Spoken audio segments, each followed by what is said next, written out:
তো hello guys, welcome back to my channel. অনেক দিন পরে একটা মিনি ব্লগ নিয়ে চলে এসেছি তোমাদের সামনে।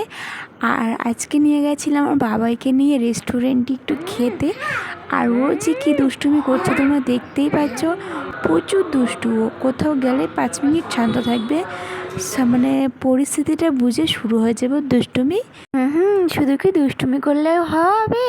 তাই বলছি মিমিকে আমি একটু আদর করে নিই।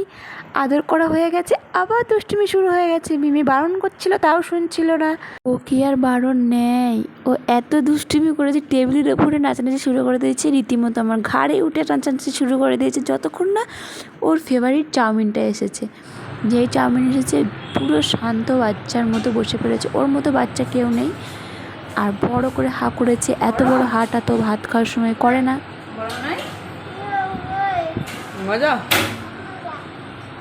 প্রথম বাইট চাউমিন নিয়ে তো শুনতেই পেলে তোমরা যে বললো মজা হয়েছে। তারপরে নিয়ে নিয়েছিলাম রোল, আর ওকে দিয়েছিলাম। দেখি ও কেমন কি বলে।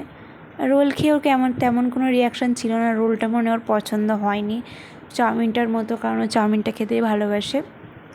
দেখেছো আমার বাবাটা কত বড় হয়ে গেছে, একা একাই রোল খাচ্ছে, আবার আমাকেও দিচ্ছে। আর নিজের হাতে খাওয়া শিখে গেছে। আর এই রিয়াকশানটা দেখেছো যখন চিকেন ললিপপটা এসছে, ওর কী রিয়াকশান! পুরো বড় মানুষের মতো রিয়াকশান, এবং ফু দিচ্ছে যাতে তাড়াতাড়ি ঠান্ডা হয়ে যায়।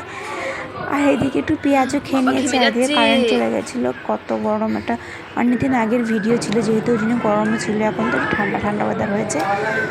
আমি কেন প্রথম বাইটটা নিলাম সেই জন্য একটু মনটা খারাপ হয়ে গেছে, কান্না করছিল। ছোটো মানুষ তো এখন বুঝতেই পারছো।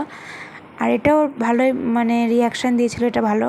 মানে ওর চাউমিন আর চিকেন ললিপপটা বেশি ওর টেস্টি লেগেছে রোলটার থেকে। তো আজকে একটা ছোট্ট দিন আমার বাবাইয়ের সাথে সুন্দরভাবে কাটলো।